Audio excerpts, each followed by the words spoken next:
bom, que bênção estarmos juntos mais uma vez. Hoje já é o 6º passo, né?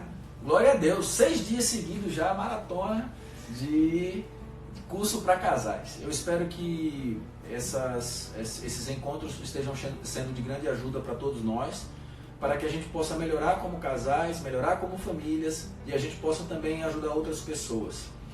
A Bíblia fala que tudo que Deus nos deu é para que a gente possa também dar para outros, né? Então esse tem que ser o nosso sentimento. Se nós somos ajudados pela palavra de Deus, nós precisamos também ajudar outras pessoas. Bem, o slide já está na tela. O tema de hoje é planejamento financeiro familiar. E o nosso sentimento hoje não é dar uma aula de finanças, né, muito menos ensinar a fazer investimentos ou trazer algumas ideias sobre administração financeira apenas, né? A nossa ideia hoje é trazer um ponto de equilíbrio entre o lado espiritual e o lado prático desse item que é tão importante. E por que ele é tão importante? Primeiro, porque ele é um dos itens que mais levam casais a se separar, né? Nas pesquisas em geral que a gente visualiza, esse assunto está entre os 3 pontos que mais levam casais a se separar. Por isso que é tão importante cuidar bem desse item. E é um item que mexe com toda a família. A questão financeira desestruturada, ela mexe com toda a família. E aí, quando ela não é bem gerida, todos na casa podem sofrer por causa disso. Por isso que é tão importante cuidar da questão financeira. Mas assim, é tão importante quanto cuidar da questão financeira é confiar em Deus. E aí nós vamos ver esse outro lado com muita importância também. Porque esse equilíbrio entre administrar e confiar em Deus precisa existir em tudo que a gente faz.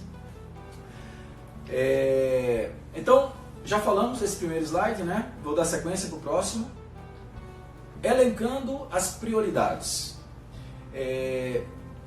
A primeira coisa que a gente precisa entender é que a Bíblia, ela em lugar nenhum, ela promete que nós vamos ser ricos. A Bíblia em lugar nenhum promete que nós vamos ser abastados. Isso não é promessa de Deus. Na verdade, quando o Senhor Jesus fala para nós sobre essas questões, Mateus capítulo 6 principalmente, Ele traz para nós a necessidade de estarmos alegres e satisfeitos com aquilo que Ele nos deu. Ele diz, tendo o que comer, o que vestir, estejais satisfeitos. Não andeis ansiosos. E em Lucas 12:15, o Senhor falou assim, a vida de um homem não consiste na abundância de bens que ele possui.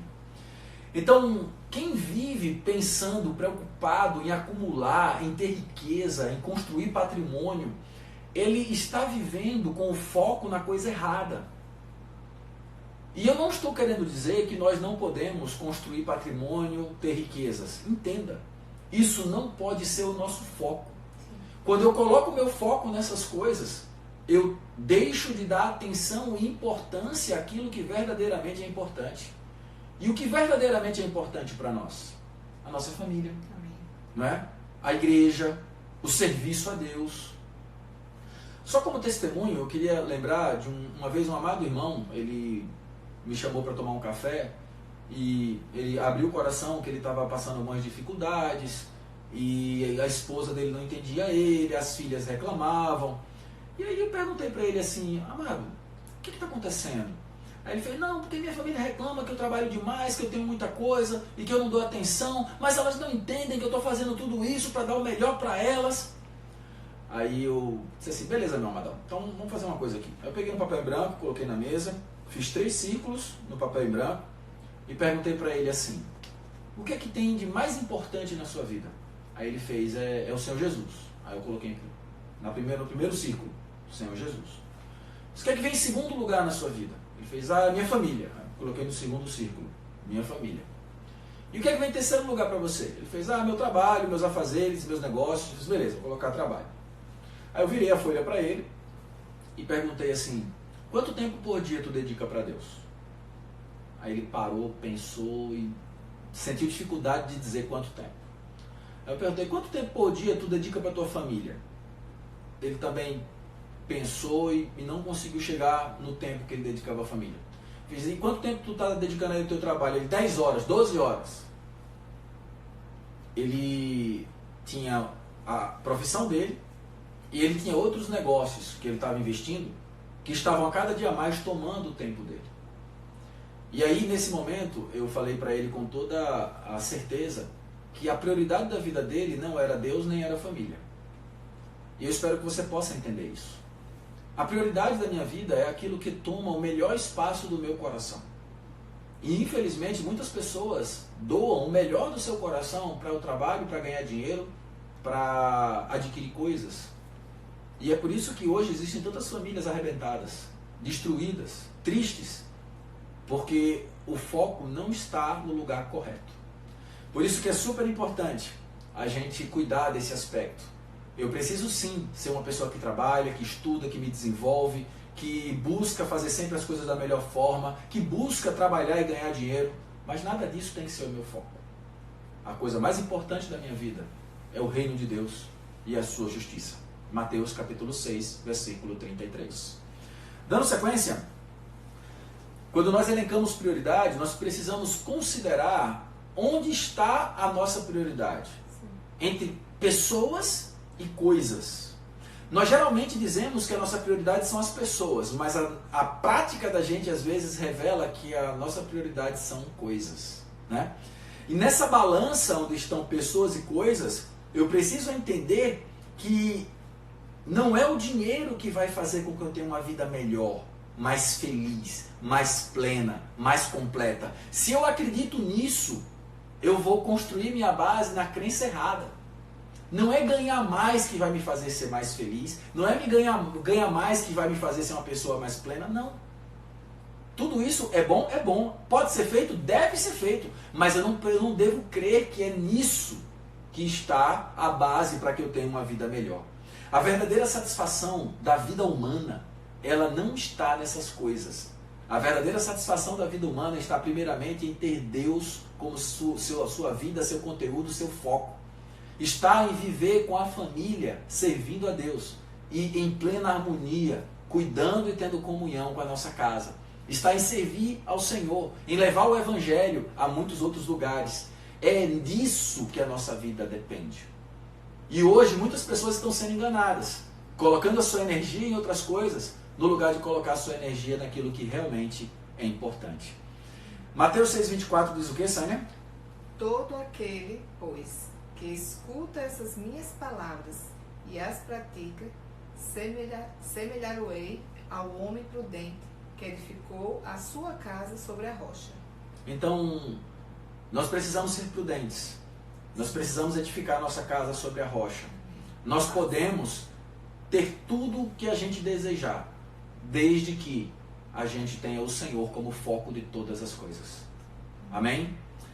Seguindo, aqui nós chegamos num ponto importante. Como é que funciona esse negócio, Sânia? Meu dinheiro, teu dinheiro, que história é essa? Não, tem que ser uma só carteira. Deus uniu o casal em todos os propósitos, inclusive no dinheiro. E quando tem casal que tem meu dinheiro, teu dinheiro, minha conta, tua conta, como é que fica esse negócio? Aí o casal está dividido, né? Porque são carteiras diferentes, são objetivos diferentes, metas diferentes, dívidas diferentes, contas diferentes. Então tem que trazer tudo para uma conta só, para eles trazerem o equilíbrio na questão financeira.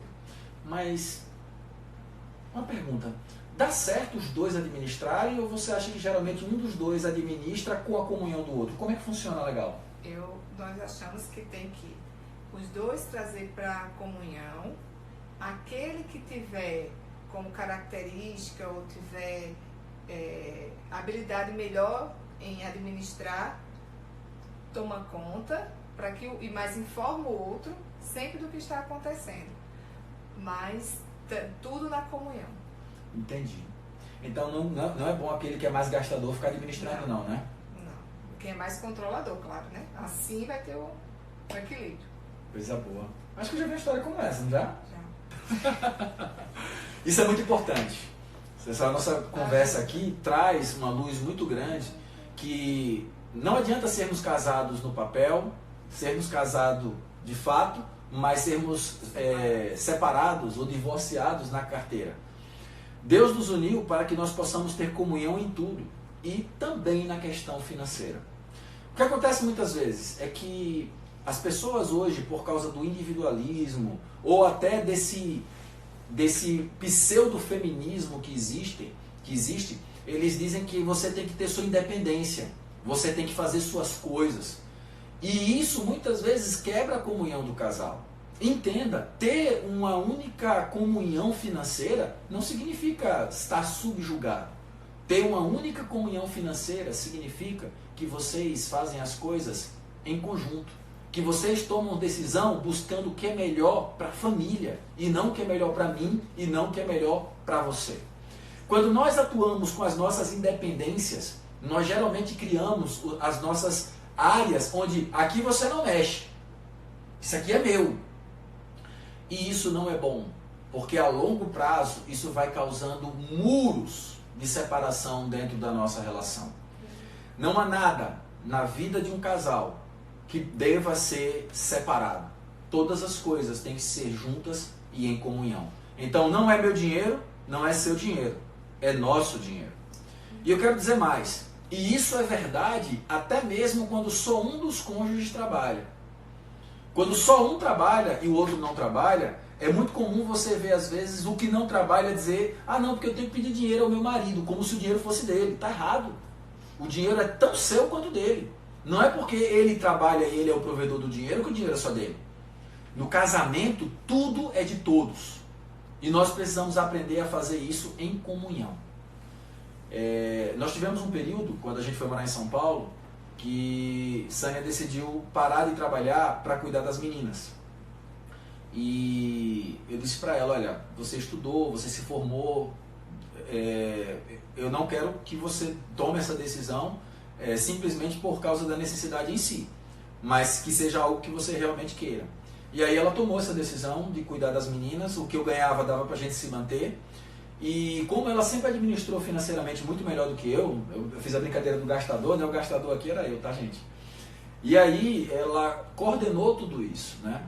Então chegou ao ponto que eu que trabalhava tinha que pedir o dinheiro a ela para poder comprar o pão, né? Paciência.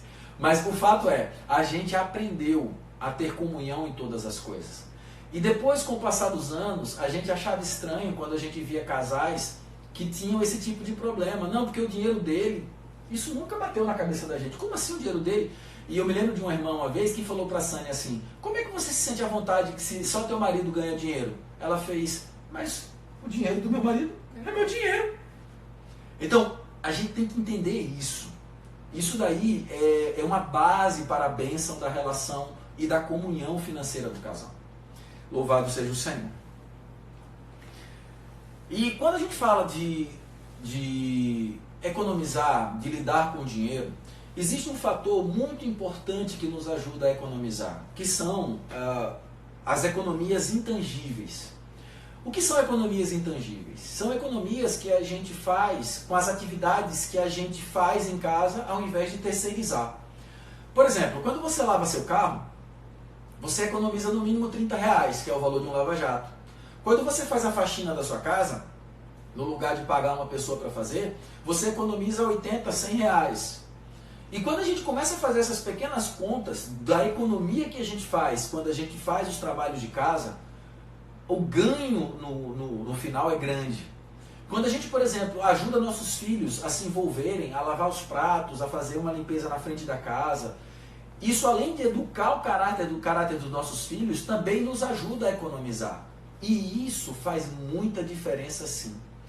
Às vezes eu vejo casais que estão passando por determinadas dificuldades financeiras e eles mantêm alguns luxos desnecessários, quando na verdade pode-se muito bem fazer economias através desse tipo de atividade quando a gente assume ela em casa, né? Recentemente, por exemplo, a gente tem feito isso, né? Lavamos nossos carros em casa, né? Temos feito a faxina nós mesmos. Por quê? Porque isso daí nos ajuda a economizar, tá? E um outro fator importante: não seja servo do dinheiro. Não seja alguém que confia no dinheiro. O dinheiro é o pior de todos os senhores. Se existe um senhor capaz de destruir a sua vida, esse senhor é o dinheiro.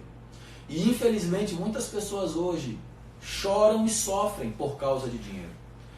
O que é que nós precisamos? Nós precisamos aprender a confiar em Deus. Tiago 1,17 diz o que, Sânia? Toda boa dávida e todo o dom perfeito vem do alto, descendo do Pai das luzes, em quem não há mudança nem sombra de variação.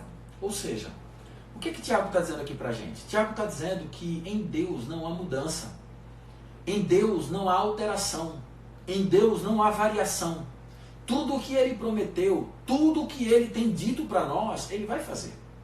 E se Ele vai fazer, nós precisamos aprender a confiar nele. Amém. O quanto nós perdemos de tempo ainda confiando em dinheiro, confiando nos bens. Quantas pessoas hoje estão desesperadas nessa situação que nós estamos vivendo, sem poder trabalhar, sem poder ganhar dinheiro. Onde está a nossa confiança? Nossa confiança precisa estar no nosso Deus, no Deus que não tem variação, no Deus que é aquele que tudo que Ele promete, Ele faz. Ele disse que o justo não mendigará o pão. Então nós precisamos confiar nessa palavra. E outra coisa importante, nessa questão financeira, nós precisamos aprender a ter Deus como nosso sócio. O que é ter Deus como nosso sócio? É barganhar com Deus, como Jacó fez? Não. Não é querer barganhar com Deus, mas é confiar em Deus. E é trazer a presença de Deus para tudo que a gente for fazer. Se eu vou tomar uma decisão, eu pergunto ao Senhor. Se eu vou fazer uma compra, eu pergunto ao Senhor. Se eu vou fazer um negócio, eu oro e procuro saber se aquilo ali é a direção de Deus. Quem foi a pessoa que fez isso e tudo que ele fez em sua vida foi abençoado?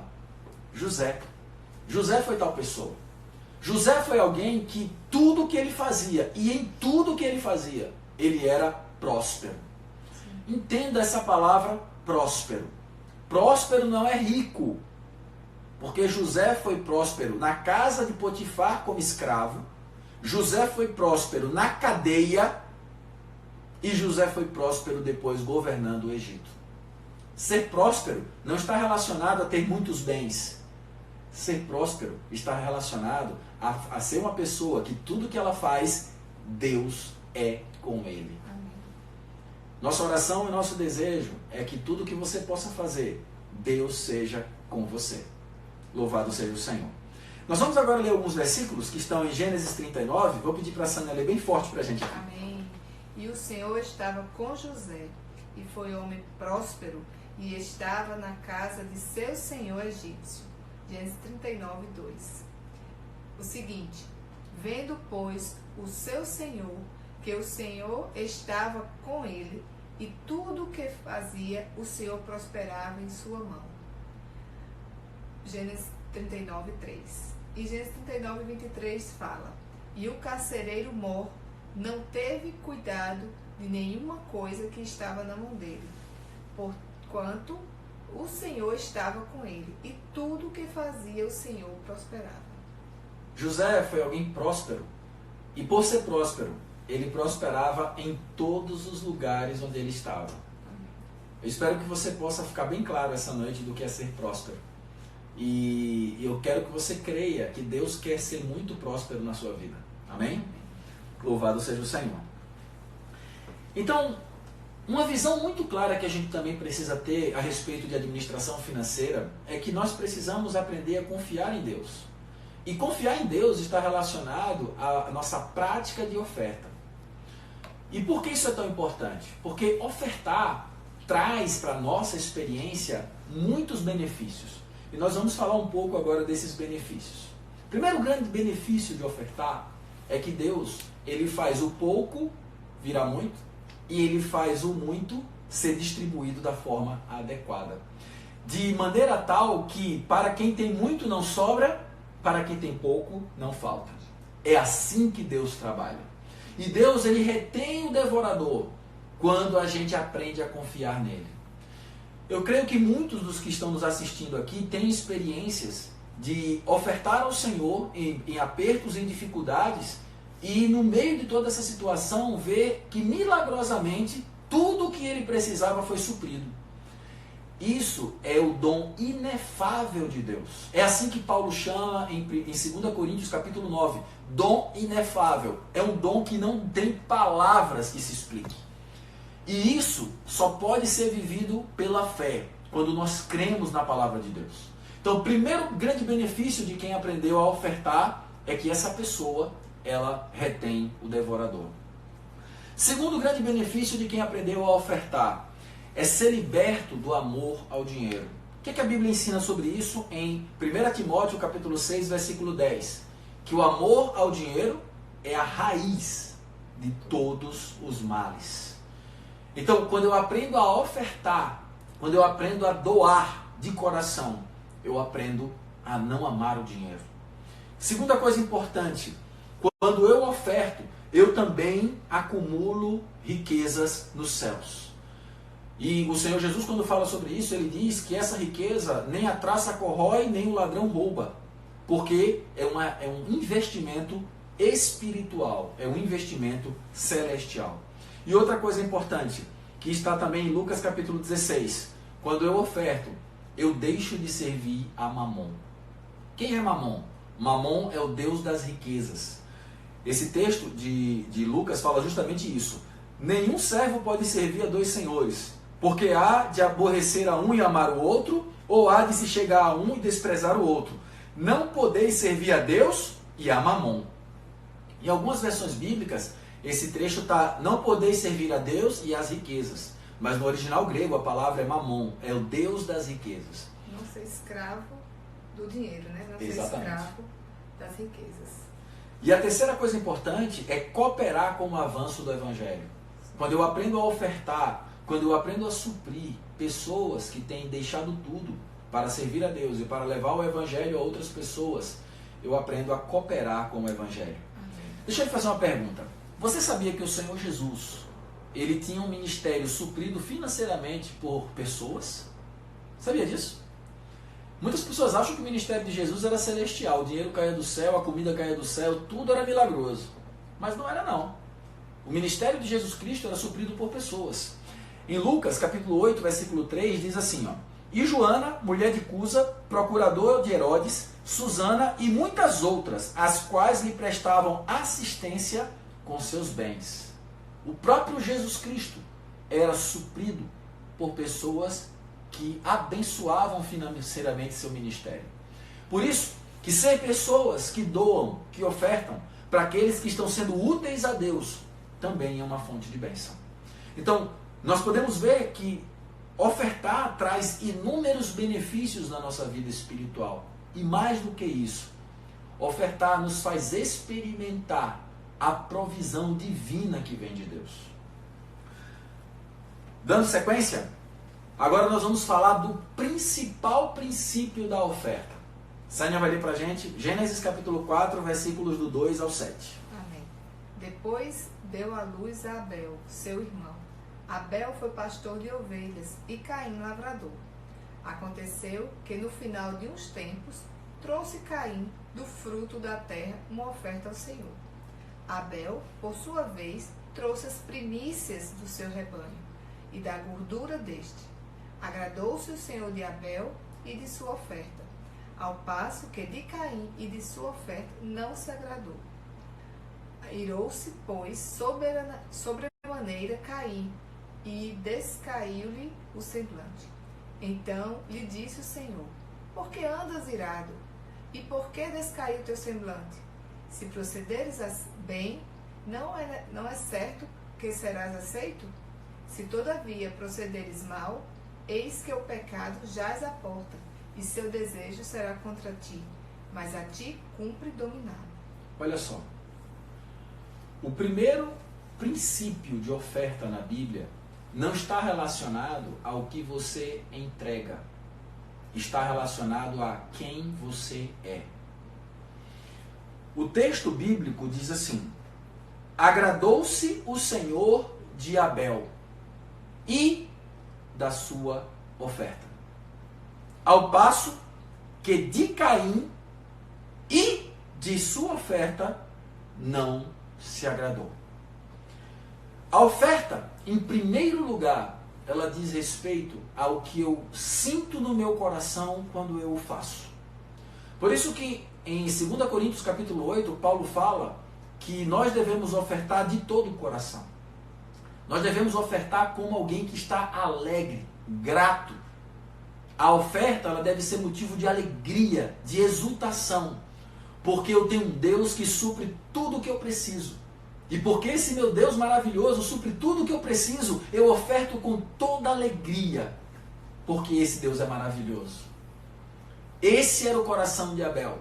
Por isso Abel ofertou as primícias, ou seja, o primeiro, o que saiu em primeiro lugar, foi para Deus. Esse tem que ser o meu e o seu coração, de trazer a Deus o primeiro de tudo o que Ele nos dá. Esse é o princípio básico da vida cristã e da administração financeira. E aí, um segundo aspecto, falamos do primeiro aspecto, que é ofertar. A administração financeira envolve primeiramente ser alguém que oferta, que dá a Deus a parte que cabe a Deus. Segundo aspecto importante da administração financeira, e nesse eu creio que a maioria de nós falha, diz respeito a economizar. Você é alguém que economiza ou você é alguém que torra tudo que ganha e torra mais do que ganha e rola a dívida de um mês para o outro? A primeira regra de ouro da administração financeira, depois que nós fizemos nossa oferta a Deus, é a oferta de que eu não posso gastar mais do que eu ganho. E aí, se eu oferto a Deus 10%, 15% do que eu ganho, na sua experiência você sabe quanto que você tem ofertado, eu tenho que fazer a conta com o restante. Eu não faço a conta com tudo. Então se eu ganho 1.000 e eu oferto 12% para Deus, por exemplo, então eu estou dando R$120 para Deus e eu fico com 880. Esses 880 é o que eu ganho. É desses 880 que eu vou pagar todas as minhas contas. Certo? Mas desses 880 eu também deveria fazer a minha poupança. Eu deveria fazer a minha economia. E é muito importante que a gente aprenda a criar esse hábito. Por quê? Porque, biblicamente falando, nós precisamos nos planejar. Tem muitos irmãos que acham que não, Deus ele me deu, o pão de amanhã ele vai prover. Mas nós vemos, tanto em Provérbios, como também aqui em Lucas 14, que o próprio Senhor nos ensina a nos preparar para o momento difícil. Nos preparar para as coisas que nós planejamos. Se nós não nos planejamos para elas, como que vamos executá-las? Então, por isso que é importante aprender a poupar. Esse texto diz como sai, né? Lucas 14. Pois qual de vós, querendo edificar uma torre, não se assenta primeiro a fazer as contas dos gastos, para ver se tem como acabar, para que não aconteça que, depois de haver posto o alicerce, e não a podendo acabar, todos os que a virem comecem a escarnecer dele, dizendo, este homem começou a edificar e não pode acabar. Olha só, então aqui o Senhor mostra o princípio do planejamento e a importância que nós temos de aprender a economizar.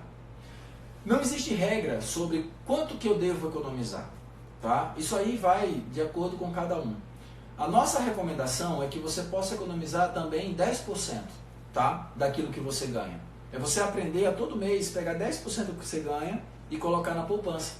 Ou colocar em algum lugar para que você guarde esse dinheiro. Para que em alguma situação especial, em alguma necessidade, você possa não somente socorrer ou ajudar alguém da sua família que também precise. Por isso, economizar é super importante. E por que é importante também ter comunhão em todas as coisas? Para não acontecer o que muitas vezes a gente vê por aí, né? Maridos assustados quando abrem a conta do cartão de crédito e mulheres se escondendo, dizendo que não conseguiram se controlar porque viu aquele 54º sapato que estava numa promoção maravilhosa que ela não podia perder. Por isso, nós precisamos aprender que quando nós temos comunhão sobre tudo o que vamos fazer, sobre tudo o que vamos gastar, nós aprendemos a ser abençoados. E um outro fator importante é aprender a perguntar se a gente realmente precisa daquilo, né, Sânia? Sim. Orar ao Senhor, sempre perguntar, Senhor, isso é necessário? Eu necessito disso, estou precisando, posso comprar? Porque o Senhor vai lhe dar a paz ou não, se você vai comprar. E isso que a Sânia está falando é tão importante, por quê? Porque quando eu compro por impulso, quando eu compro no momento do desejo, eu muitas vezes compro sem pensar. E nessa questão, eu já trabalhei muito com isso, que é a questão da compra por impulso no marketing. Geralmente 2 horas depois da compra, ou até antes, a pessoa tem o arrependimento da compra, que é porque ele viu que ele não precisava daquilo, ou que ele não podia ter gasto aquele dinheiro. Por isso que o impulso, ele nunca é positivo. E quando você tiver impulso de compra, pare um minutinho, vá no banheiro, aquela roupa que está ali não vai desaparecer. Ore ao Senhor. Senhor, eu preciso realmente disso, é realmente uma grande necessidade para mim, porque se for, Deus vai te dar paz. Mas se não for, você vai estar comprando um problema para você. Por isso, nós agora vamos falar sobre praticar o orçamento doméstico. E como é importante a gente aprender a praticar da forma correta. Primeira coisa importante que nós precisamos fazer, nós precisamos anotar todas as nossas despesas. Você tem um orçamento doméstico feito na sua casa? Com as despesas fixas, nós vamos falar mais na frente sobre isso, as despesas variáveis, as coisas que são supérfluas, tá? E o que é muito importante fazer? Aprender a fazer essa divisão das despesas, porque as despesas fixas são aquelas que faça sol, faça chuva, você vai ter que pagar elas. Aluguel, água, luz, essas coisas você vai ter que pagar, não tem jeito. Escola das crianças, né? E tem despesas que são variáveis, que dependendo da situação você pode cortá-las, tá? E outra questão importante, aprenda a fazer o cálculo do quanto que você ganha e do quanto que você está gastando, para você entender se você vem gastando mais do que você ganha. Pessoas que vêm gastando mais do que ganham, eles vão acumulando dívidas ao longo do tempo.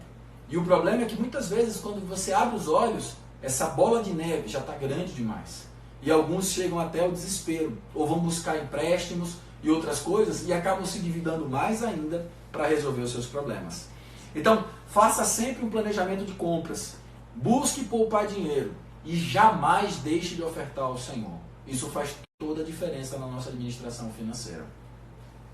Aqui tem uma pequena planilha com sugestões, tá? De percentuais de gastos que você deve fazer dentro do seu orçamento financeiro. Primeiro, dízimos e ofertas. No mínimo 10%. Por que nós dizemos no mínimo 10%? Porque no Novo Testamento, o dízimo ele não é colocado como uma prática da igreja. Você não vê isso na prática da igreja, no livro de Atos, nem nas epístolas de Paulo. Por quê? Porque no começo da igreja, em Atos 2, os irmãos ofertavam tudo o que eles tinham. Certo? E depois nós vemos eles ofertando de acordo com a necessidade, para que haja mantimento na casa de Deus. E o Senhor Jesus, quando ele falou sobre ofertar, ele disse assim, ó, que nós temos que superar, e muito, a justiça dos escribas e fariseus. Eles eram fiéis em dar o dízimo. Então, como cidadãos do reino no Novo Testamento, o dízimo é o mínimo que nós podemos fazer para ser um bom escriba e fariseu. Tá? Então, a partir daí, nós temos a questão da poupança, que é um investimento que a gente tem que fazer na casa dos 10%. Pode ser mais, pode ser menos, vai de acordo com aquilo que você pode, mas aprenda a poupar. Pode começar com pouco, mas à medida que você vai criando esse hábito de poupar, você vai aprendendo a ter uma reserva para as necessidades especiais. E aí, despesa com aluguel ou prestação da casa pode variar de 25% a 35%. Despesas da casa, de 8% a 15%. Despesa com alimentação, de 10% a 20%, dependendo da quantidade de pessoas que tem na casa. Né? Despesa com carro e com transporte, de 10% a 20%. Então, dentro desses percentuais, nós conseguimos equilibrar os nossos gastos para que a gente possa suprir todas as necessidades que a família tem. Isso aqui é apenas uma sugestão. Vai depender do número de pessoas de cada família. Tá? E aí, o que é importante? Questão de aspectos práticos. Eu vou no supermercado, né? O que é que eu preciso fazer primeiramente, Sânia? Sempre leve anotado a listinha. Sempre faça com a listinha. Para você se deter a comprar aquilo que você está precisando. E não o que você for vendo à toa, levar sem precisar. Né? E por que muitas vezes nós compramos tantas coisas que nós não precisamos? Nós compramos o que está na prateleira da frente, nós compramos aquilo que está com anúncio de promoção, porque isso é compra por impulso. Supermercados, farmácias, lojas de shopping, eles eles têm uma estratégia que é colocar esses produtos na altura dos seus olhos, ou seja, na região onde você vê de forma rápida, para que você sinta vontade de comprar aquilo ali. E normalmente ele está com uma promoção, com um preço especial, para chamar a atenção dos seus olhos. E eu queria trazer 2 dados super importantes. A decisão de compra por impulso, ela geralmente se dá em menos de 5 segundos.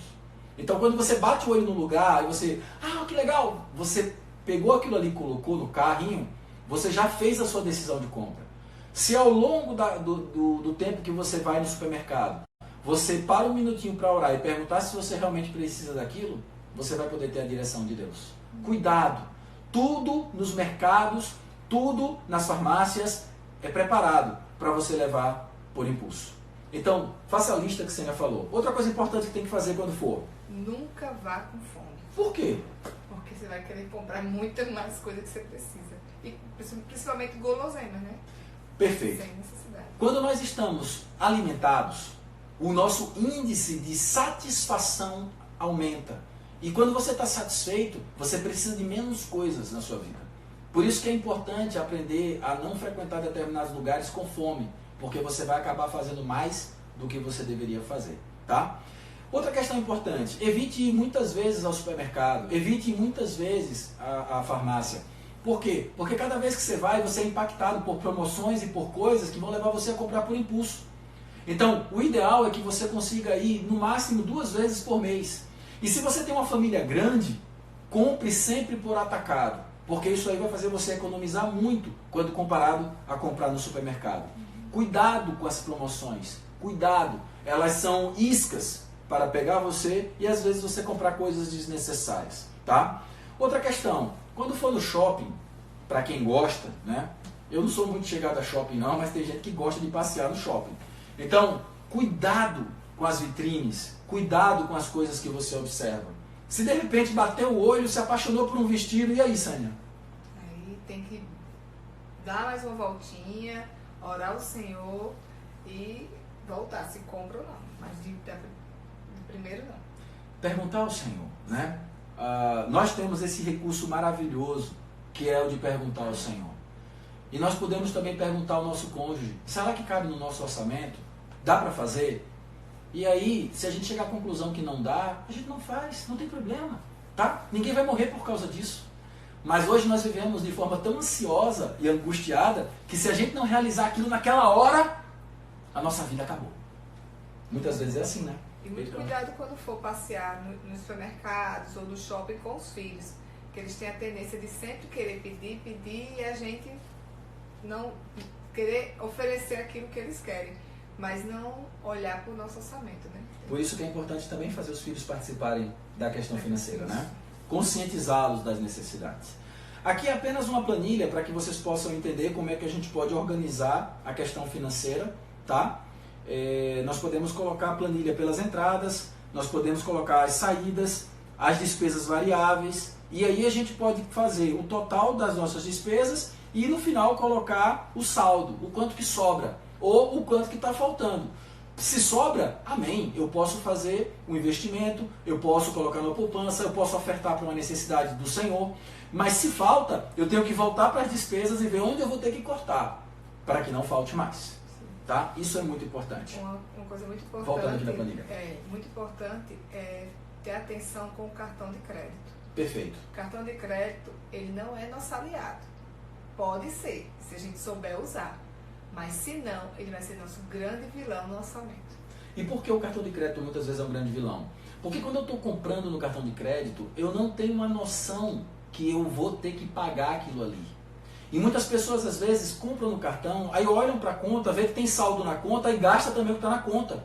Só que quando você está gastando no cartão de crédito, você na verdade está dizendo que aquele dinheiro que está na sua conta vai ser usado para pagar aquela despesa que você está usando agora. O cartão de crédito não é a soma do seu salário. Perfeito.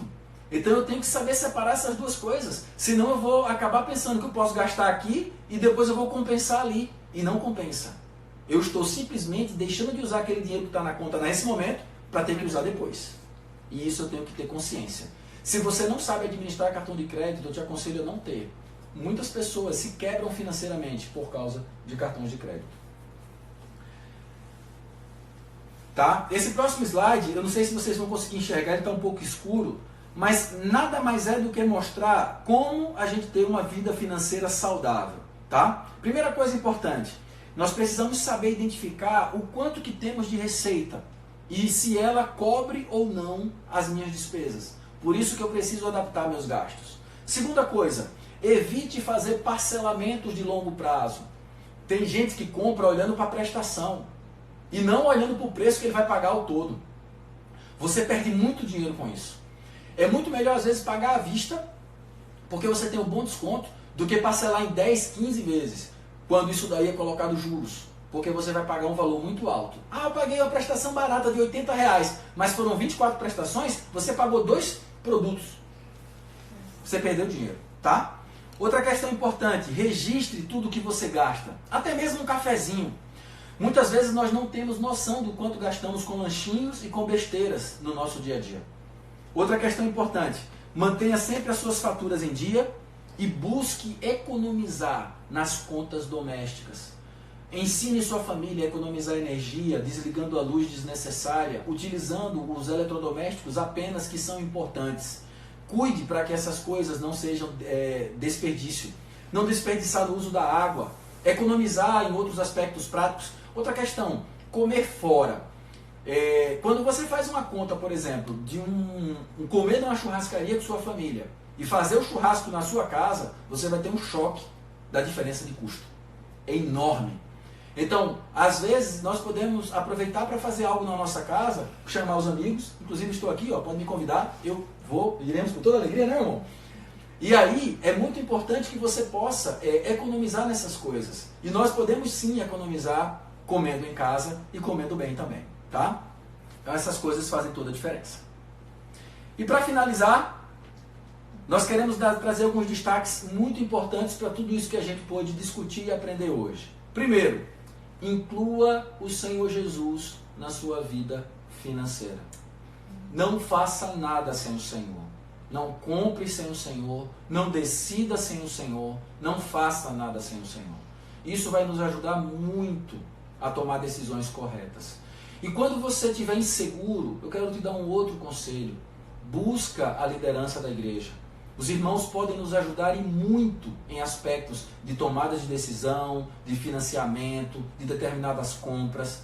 Busque a ajuda dos irmãos da igreja, você vai receber bênção também. Outra questão, o casal tem que participar ativamente das finanças. Não tomem decisões isoladas nem sozinhos, tomem decisões em conjunto. E se vocês precisam fazer alguma mudança na questão financeira, sentem e orem. Isso vai ajudar a trazer bênção na administração financeira. Outra questão, o planejamento financeiro tem que ser detalhado e cumpra aquilo que você estabelece no seu planejamento. Ah, esse mês eu não vou colocar o dinheiro na poupança não, porque eu estou querendo fazer aquilo. Não. Aprenda a criar o hábito de seguir as suas metas de administração financeira. Isso vai trazer bênção para você no futuro. Tá? E outra questão, seja fiel para com Deus. Porque Deus sempre é fiel com você.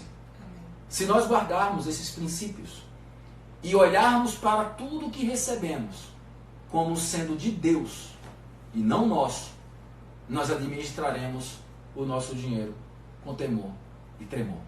Isso certamente vai trazer bênção e vai fazer de nós pessoas prósperas. Deus quer fazer de você um casal próspero. Amém? Temos alguma pergunta? Pergunta só tem uma. Tem uma pergunta, vamos lá. Vou deixar só o testemunho ou compartilhar. Tenho muita dificuldade nesse aspecto do dinheiro, uma vez que meu marido não tem o Senhor, e a questão do dízimo e da conferência. O que fazer? Excelente pergunta. Veja só, quando o nosso cônjuge ele não tem a mesma visão espiritual que a gente tem, nós precisamos ainda aprender a conversar sobre essas coisas. Pode ser que ele não creia nessa questão dos dízimos, das ofertas, e você não está obrigada a fazer isso, uma vez que você não pode trazer problemas na sua relação. Você pode conversar com ele, por exemplo, sobre o seu ganho se você trabalha, você tem o seu salário. Você pode conversar com ele sobre o seu desejo de dar o seu testemunho e de agradecer a Deus com aquilo que você ganha. Se ele não concordar com isso, se ele disser para você que você não pode, o melhor é você não fazer. É você utilizar o dinheiro em casa do jeito que ele está tendo conversa com você, para que não haja falta, para que não haja problema e para que você possa testemunhar para ele que mesmo você querendo fazer algo que Deus pede a você que faça, você ainda vai honrar o seu marido como sendo alguém que está junto com você dentro da sua casa. Você terá uma chance muito grande de poder levá-lo a crer no Senhor por causa do seu testemunho, tá? Agora, uma vez que ele entenda você e concorde que você pode utilizar daquilo que você ganhou para ofertar, oferte. Mas não faça nada sem a comunhão, porque se você fizer, você vai estar quebrando a possibilidade de uma união e de uma comunhão no aspecto financeiro com seu marido. Eu acho que isso é importante deixar muito claro para a gente. Quando um cônjuge tem, quando o marido ou a mulher tem cônjuge incrédulo, a experiência de lidar com ele é diferente. É por isso que nós precisamos aprender a conversar e aprender a levar a luz da comunhão para essas pessoas. E nunca fazer nada que eles não entendam de forma obrigatória, forçada. Porque no lugar de ganhar essas pessoas, muitas vezes nós acabamos afastando elas de Deus. Deus não nos obriga a isso. Mas Deus nos pede que nós sejamos um testemunho de amor e de comunhão dentro dos nossos lares. Cuidem disso com carinho. Mais alguma pergunta? Não? Bem, então nós queremos agradecer demais esse 6º passo. Eu espero que vocês possam ter recebido ajuda nesses aspectos práticos, possam cuidar disso. Se tiverem alguma outra dúvida, podem mandar depois no direct, a gente responde, tá? E amanhã nós teremos o nosso 7º passo, que será cônjuges e filhos. É um assunto muito importante, tá? Porque diz respeito a como nos preparar para nos mantermos um casal apaixonado durante toda a nossa vida. E eu espero que você possa estar conosco amanhã, no mesmo horário, às 18 horas. Queria pedir para a Sânia orar para a gente concluir. Oh, Senhor Jesus, Amém. Obrigada, Senhor, Amém. por esse falar, Sim, por Senhor. essa ajuda. Amém. Senhor, obrigado por cada casal que ouviu. Sim, Senhor. Oh, Senhor Jesus, Amém. que possa abençoar seus lares, Sim, Senhor. seus casamentos. Sim, Senhor. Oh, Senhor Jesus, que eles possam ser canais de bênção, Senhor, Amém. nos seus lares. Amém. Senhor Jesus, Amém. que eles possam saber administrar Sim, Senhor. aquilo que o Senhor colocou na mão deles. Amém. Oh, Senhor Jesus, Amém. que possamos, Senhor, servir ao Senhor Amém. com nossos bens Sim. em família. Amém. Oh, Senhor Jesus, obrigado por tudo. Obrigado, Senhor. Oh, Senhor Jesus, amém. Amém. Um grande abraço e até amanhã. Até amanhã.